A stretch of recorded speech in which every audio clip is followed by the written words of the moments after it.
O grupo é composto por mim, pelo Douglas e pelo Gabrielzini.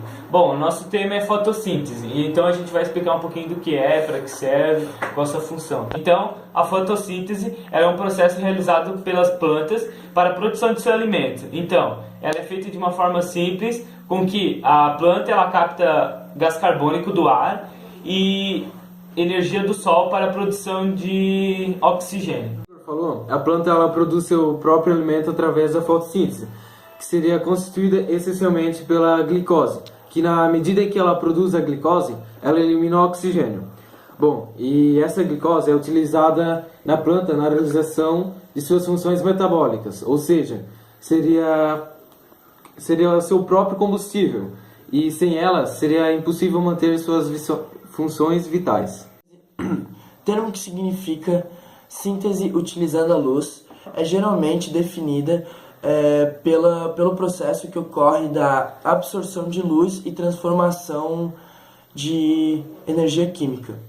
Portanto, muitos organismos autotróficos conseguem sintetizar material orgânico, ou seja, produzir seu próprio alimento. O processo chamado fotossíntese ocorre no interior dos cloroplastos e, portanto, é realizada em maior intensidade em tecidos ricos em organelas. Então, como a gente veio falando desde o começo do vídeo, a fotossíntese ela ocorre nas organelas. E essas organelas onde ocorre, elas são chamadas de cloroplastos. E elas principalmente se localizam no mesófilo foliar. No mesófilo foliar tem um envelope. O envelope seria a membrana dupla de revestimento do cloroplastos. Bom, além do envelope, tem o estroma. O estroma seria a matriz fluida que contém várias estruturas membranosas e chamadas de grana. Grana seria várias estruturas membranosas em formas de disco. É sem dúvida o processo mais importante que ocorre na nossa Terra, porque a nossa Terra depende desse processo, pois a glicose produzida e substâncias energéticas tornam-se disponível para os seres vivos. Mesmo os animais carnívoros dependem dessa fotossíntese, pois comem outros animais que se alimentam desses vegetais. O oxigênio liberado na atmosfera garante a respiração aeróbica dos próprios vegetais e animais. Grande parte dos recursos energéticos disponíveis no planeta, como o petróleo e o carvão, são derivados de seres vivos. Foram armazenados. Liberado pela fotossíntese realizada pelos eucariontes e pelas cianobactérias provém da água e não do gás carbônico, como se pensava antigamente. O primeiro pesquisador a propor isso foi Cornelius Van Niel, na década de 1930, quando estudava bactérias fotossintetizantes. Ele verificou que as bactérias vermelhas sulfurosas realizavam uma forma particular de fotossíntese, em que não havia necessidade de água nem formação de oxigênio.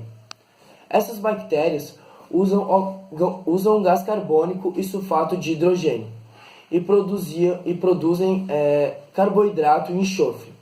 Van Niel escreveu, então, a fórmula geral da fotossíntese realizada por essas bactérias. Que a gente mostrou ali antes, a equação ela mostra que quando há a presença de luz e clorofila, o CO2 e a água são convertidos em glicose e a água libera oxigênio. Todas as plantas são capazes de produzir o seu próprio alimento, né? Mas como será que isso acontece?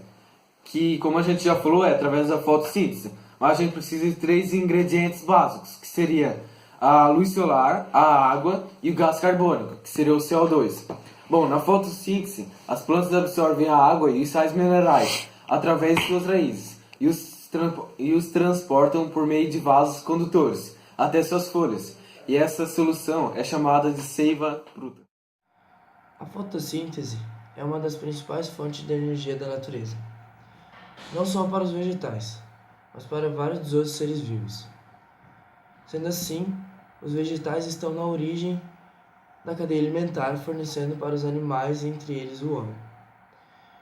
A energia acumulada nas plantas é também aproveitada pelo homem através da queima de petróleo lenha e carvão.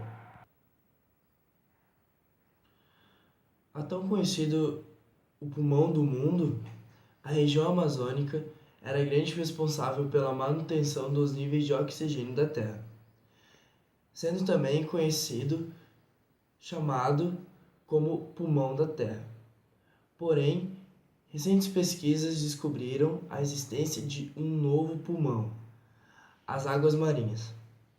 Apesar de se apresentar nas cores verdes, azuis, marrons, amarelas e vermelhas, todas as algas possuem clorofila e fazem fotossíntese. Como são muito numerosas, se atribui sua fotossíntese a maior rendimento de oxigênio para a vida na Terra.